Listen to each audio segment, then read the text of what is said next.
بشری حالت میں تاب نہیں لا پا سکتے. خیر جو بھی ہو اللہ بہتر جانے, ہم نہیں جانتے, اللہ بہتر جانتا ہے. خیر تو حضور پاک صلی اللہ علیہ وسلم کی ذات اقدس کی جو معراج کی کیفیت ہوئی, اس میں اللہ نے آپ کو کیا کیا انعامات دیے اور کیا کیا آپ نے لیا, یہ دونوں کے درمیان سیکرٹ ہے, اور جس کی نہ جبرائیل کو امین کو خبر ہے نہ کسی کو اس کی بات کی خبر پہنچی. ہاں اتنا بتایا گیا, روایت میں آتا ہے کہ اللہ نے اپنے پیارے حبیب سے چند شکایتیں کی ان کے امتیوں کے, کہ دیکھو تمہاری امتی کھاتے پیتے تو میرا ہے, کسی اور کا شکر ادا کرتے ہیں. اچھا ایسی چند شکایتیں اللہ نے فرمائی کہ رزق میں دینے والا ہوں اور کسی اور کی تلاش میں نکلتے ہیں. اللہ نے فرمایا اور سب کچھ میں ان کو وکیل ہوں, ان کا کارساز ہوں, اور مجھ کو چھوڑ کر کسی اور سے مدد مانگتے ہیں.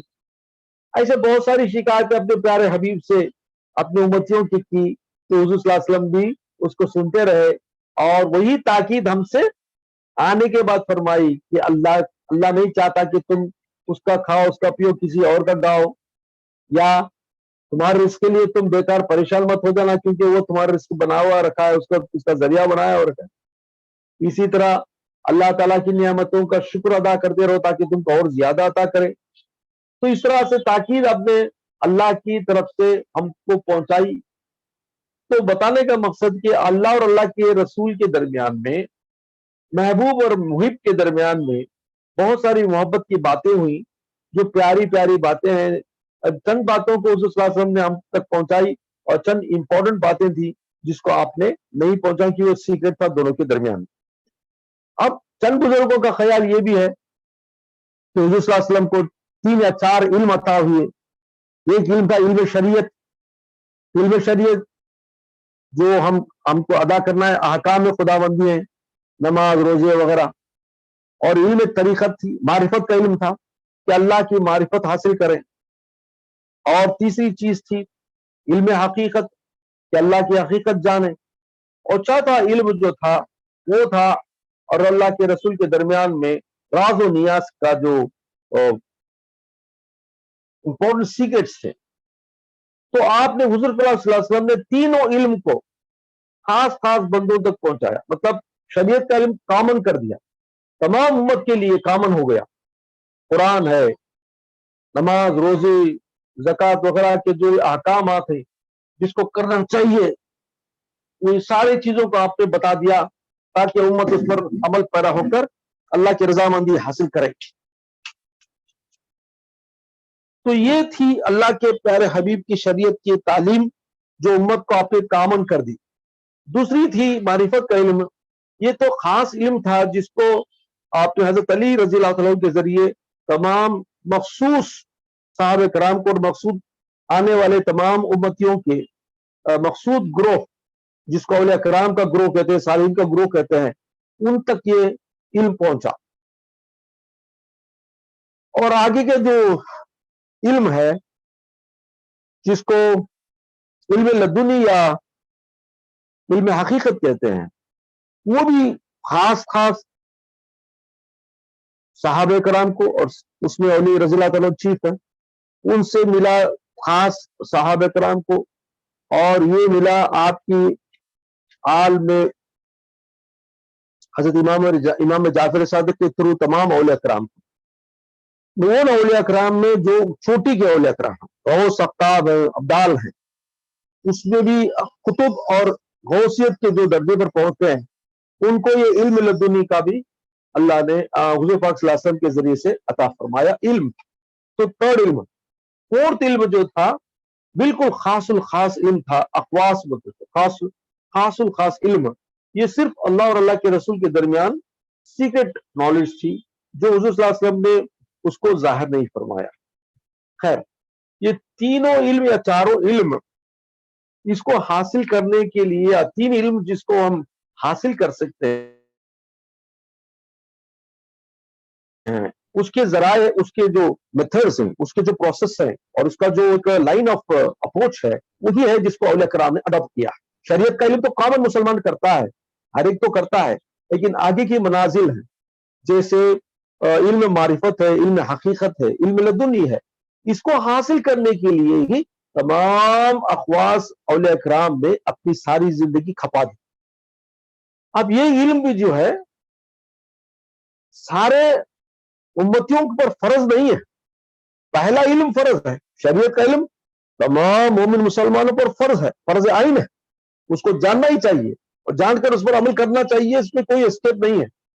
لیکن دوسرا علم جو ہے، علم معرفت ہے یا علم لدنی ہے، اس میں حقیقت ہے وغیرہ، یہ خاص و خاص علم ہے جو صرف انہی لوگوں کو عطا ہوتا ہے جس کو وہ پسند فرماتا ہے، جن کے قلوب کو اللہ نے چن لیا ہے، اور ان قلوب پر ان علم کے انوار ظاہر کرتا رہتا ہے تاکہ وہ بندے ترقی کریں، درجات پا سکیں، اور ان درجات کو حاصل کرنے والے اولیاء کرام اللہ کے مقرب ترین سالین بندے ہیں۔ تو اسی لائن پر جانے کے لیے اولیاء کرام نے اپنی تمام ریاضات، مجاہدات اور اللہ کی طرف لو لگانے کے لیے اپنی زندگی کو صرف کیا، اور یہ سب کی بس کی بات نہیں ہے، اور یہ سب کو کرنا بھی ضروری نہیں ہے۔ اگر کوئی مسلمان ہے، مومن ہے، اگر وہ شریعت کا پابند ہے اور اس کے لیے شریعت کی پابندی کے ساتھ ساتھ اخلاص کے ساتھ وہ عمل پیرا ہے، عمل کر رہا ہے، تو اس کے لیے کافی نجات کا ذریعہ ہے، اس کے لیے جنت تو گارنٹی ہے۔ لیکن جنت کے جو درجات ہیں، جیسے میں نے کہا کہ ایک بار 8 درجے ہیں جنت کے، سب سے اعلیٰ درجہ تو جنت الماوا، جنت الفردوس وغیرہ ہے۔ تو جو اللہ کے پیارے نبیوں کی مسکن ہے، یا چوٹی کے صحابہ کرام اور اولیاء کرام کا مسکن ہے، رہنے کی جگہ ہے، اس درجے تک پہنچنا اگر چاہتے ہیں تو اس کے لیے تم کو اور زیادہ جدوجہد کرنے کی ضرورت پڑے گی، اور جو سب کی کیپیسٹی کے باہر ہے۔ اس واسطے میں ایگزامپل دیتا ہوں کہ انسان ہے، اب ایک کامن مین ہے، وہ کبھی کوئی گریجویٹ تک جا سکتا ہے، کوئی پوسٹ گریجویٹ تک جاتا ہے، کوئی پوسٹ گریجویٹ سے آگے بڑھ کر پی ایچ ڈی لیول تک جاتا ہے، سو پی ایچ ڈی لیول کے بعد بھی وہ اور آگے بڑھنے کی کوشش کرتا ہے، پوسٹ ڈاکٹری کے ساتھ ساتھ وہ دوسرے پی ایچ ڈیز کو گائیڈ کرتا ہے۔ تو اس طرح سے جو درجے علم کے دنیاوی عالم میں ہیں، تو اس کا جو سارا دار و مدار کس پر ہے؟ اس آدمی پر ہے جس کو شوق ہے، وہ محنت کرتا ہے، گریجویٹ تک محنت کافی سمجھ کر کام میں چلے جاتا ہے، ایک جنا اور محنت کر کے پی جی بنتا ہے، ایک جنا اور محنت کر کے پی ایچ ڈی لیول جاتا ہے، ایک جنا اور محنت کر کے آگے بڑھتا ہے۔ تو محنت جتنا کریں گے اتنے تمہارے علم کے درجے بڑھتے ہیں، دنیاوی علم کے۔ تو اسی طرح دینی علم بھی، دینی درجات بھی حاصل کرنے کے لیے تمہیں محنت اور مجاہدات کی ضرورت پڑے گی، ریاضات کی ضرورت پڑے گی، اذکار کی ضرورت پڑے گی، اور تم کو اللہ سے لو لگانے میں وقت لگانا پڑے گا۔ ہم کیا چاہتے ہیں؟ ہم گھر بیٹھے 5 وقت کی نماز پڑھ لیے، ذرا ذکر و اذکار کر لیے، قرآن کی تلاوت کر لیے تو ہم درجے مل جائیں گے۔ ایسا ممکن نہیں ہے، کیونکہ قربت کی ایک کنڈیشن ہے، اللہ کے نیک بندوں کے صالحین بننے کے لیے ایک کنڈیشن ہے۔ جیسا آپ پی جی کے لیے کنڈیشن سے کتنے کورسز سبمٹ کرنا ہے یا اس کے ایگزام سبمٹ کرنا ہے، پی ایچ ڈی کی ویسا، تو ہر ایک کی کنڈیشنز ہوتے ہیں۔ اسی طرح دین کے درجات اور علم کے درجات اور اللہ کے قربت کے درجات میں بھی تم کو محنت کرنی پڑے گی، اپنا وقت لگانا پڑے گا، اپنی تمام جتنی بھی چیزیں دنیا کی ان کو چھوڑ کر زیادہ سے زیادہ تم اللہ کی طرف رجوع کریں گے تو واقعی تم کو بھی وہ مقامات حاصل ہوں گے۔ لیکن جاننا چاہیے کہ یہ سب کے لیے ناممکن ہے، مطلب it is not necessary that everybody should do this, سمجھے نہیں؟ تو اسی کے لیے جس کو شوق ہے، جو محنت کرنے کے قابل ہے، جو اپنے آپ کو اللہ کے قریب کرنے کی اس کو اس التجا ہے یا جستجو کرتا ہے، اس کے لیے یہ مقام حاصل کرنے کا ایک چانس ہے، کر سکتا ہے۔